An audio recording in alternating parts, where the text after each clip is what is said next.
अहम खबर से आगाह करते चलें। बखर पुलिस मुकाबले के दौरान कमाल खान उर्फ कमाला के साथी डाकू भी पुलिस मुकाबले में हलाक हो गया।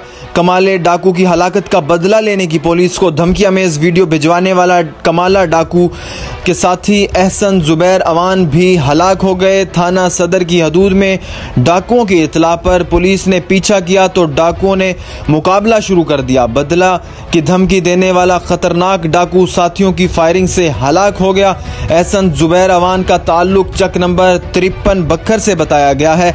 हलाक होने वाले डाकू पर 10 मुकदमा दर्ज थे। मुलजिम पुलिस को भी मतलूब था। आपको अहम खबर से आगाह कर रहे हैं। बखर पुलिस मुकाबले के दौरान हलाक होने वाले कमाल खान उर्फ कमाले के साथी डाकू भी पुलिस मुकाबले में हलाक हो गया।